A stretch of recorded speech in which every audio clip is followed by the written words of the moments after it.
Folks, the people of this nation have spoken. They've delivered us a clear victory, a convincing victory, a victory for we the people. We've won with the most votes ever cast on a presidential ticket in the history of the nation. 74 million.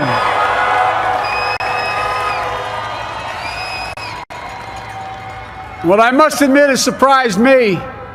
Tonight, we're seeing all over this nation, all cities and all parts of the country, indeed across the world, an outpouring of joy, of hope, renewed faith in tomorrow, bring a better day. And I'm humbled by the trust and confidence you've placed in me.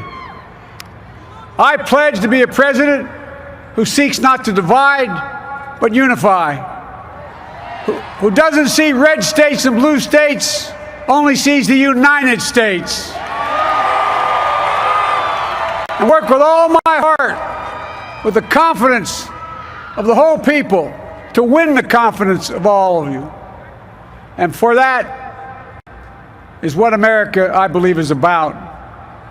It's about people. And that's what our administration will be all about. I sought this office to restore the soul of America, to rebuild the backbone of this nation, the middle class, and to make America respected around the world again, and to unite us here at home. It's the honor of my lifetime that so many millions of Americans have voted for that vision. And now, the work of making that vision is real. It's a task, the task of our time. Folks, as I said many times before, I'm Jill's husband. And I would not be here without her love and tireless support of Jill and my son Hunter and Ashley, my daughter, and all our grandchildren and their spouses and all our family. They're my heart. Jill's a mom, a military mom, an educator. And she has dedicated her life to education. But teaching isn't just what she does, it's who she is. For American educators, this is a great day for y'all. You're going to have one of your own in the White House. And Jill's going to make a great First Lady. I'm so proud of her.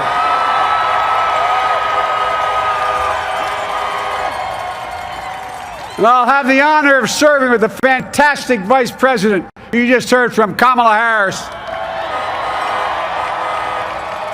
who makes history as the first woman, first black woman, the first woman from South Asian descent, the first daughter of an immigrant ever elected in this country. Don't tell me it's not possible in the United States. It's long overdue. And we're reminded tonight of those who fought so hard for so many years to make this happen. But once again, America's bent the arc of the moral universe more toward justice. Kamala, Doug, like it or not, your family, you become an honorary Biden. There's no way out. To all those of you who volunteered and worked the polls in the middle of this pandemic, local elected officials, you deserve a special thanks from the entire nation. And to my campaign team and all the volunteers and all who gave so much of themselves to make this moment possible, I owe you. I owe you. I owe you everything. And to all those who supported us, I'm proud of the campaign we built and ran. I'm proud of the coalition we put together, the broadest and most diverse coalition in history. Democrats, Republicans, Independents, progressives, moderates, conservatives, young, old, urban, suburban, rural, gay, straight, transgender, white, Latino, Asian, Native American. I mean it, especially those moments, and especially for those moments when this campaign was at its lowest ebb. the African American community stood up again for me. You've always had my back, and I'll have yours. I said at the outset, I wanted to represent this campaign, to represent and look like America. We've done that. Now that's what I want the administration to look like and act like. For all those of you who voted for President Trump, I understand the disappointment tonight. I've lost a couple times myself. But now, let's give each other a chance. It's time to put away the harsh rhetoric, lower the temperature, see each other again, listen to each other again. And to make progress, we have to stop treating our opponents as our enemies. They are not our enemies. They are Americans. They're Americans. The Bible tells us, to everything there's a season, a time to build, a time to reap and a time to sow, and a time to heal. This is the time to heal in America.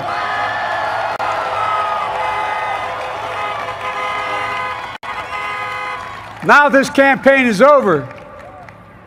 What is the will of the people? What is our mandate? I believe it's this. Americans have called upon us to marshal the forces of decency, the forces of fairness, to marshal the forces of science, and the forces of hope in the great battles of our time. The battle to control the virus, the battle to build prosperity, the battle to secure your family's health care, the battle to achieve racial justice and root out systemic racism in this country,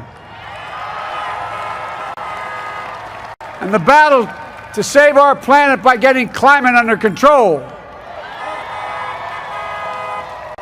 the battle to restore decency, defend democracy, and give everybody in this country a fair shot. That's all they're asking for, a fair shot.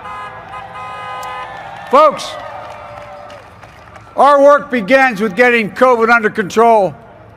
We cannot repair the economy, restore our vitality, or relish life's most precious moments, hugging our grandchildren, our children, our birthdays, weddings, graduations, all the moments that matter most to us, until we get it under control.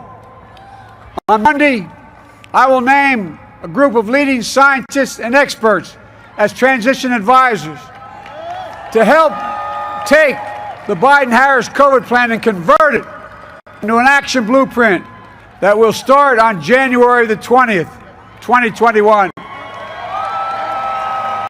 That plan will be built on bedrock science. It will be constructed out of compassion, empathy, and concern. I will spare no effort, none, or any commitment to turn around this pandemic. Folks, I'm a proud Democrat,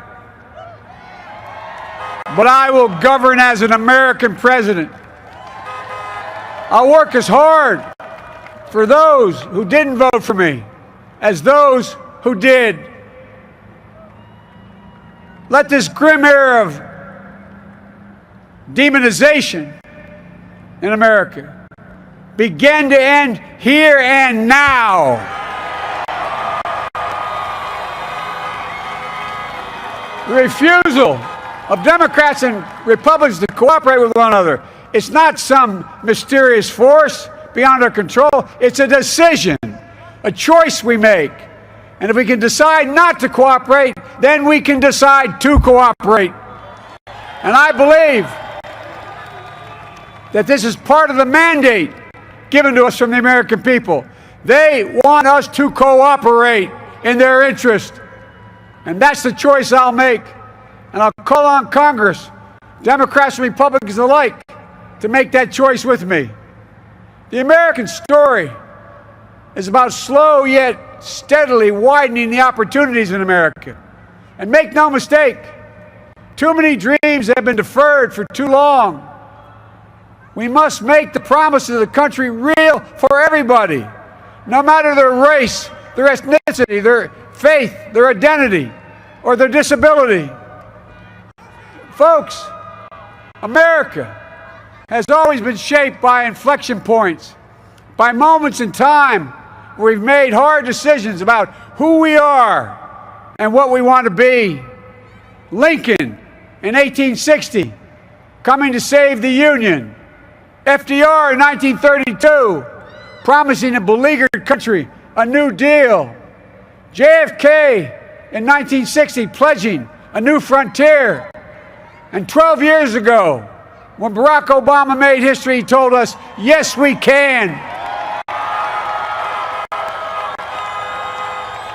Well, folks, we stand at an inflection point. We have an opportunity to defeat despair, to build a nation of prosperity and purpose. We can do it. I know we can. I've long talked about the battle for the soul of America. We must restore the soul of America. Our nation is shaped by the constant battle between our better angels and our darkest impulses. And what presidents say in this battle matters. It's time for our better angels to prevail.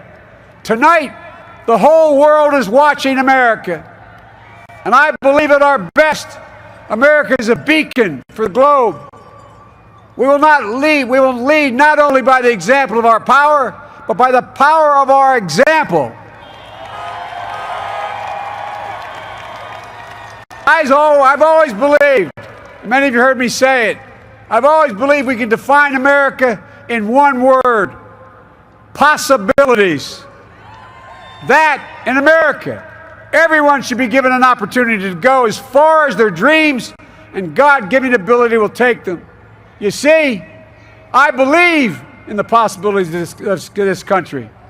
We're always looking ahead to an America that's freer and more just, ahead to an America that creates jobs with dignity and respect, ahead of America that cures diseases like cancer and Alzheimer's, ahead to an America that never leaves anyone behind, ahead of America that never gives up, never gives in. This is a great nation. It's always been a bad bet to bet against America. We're good people.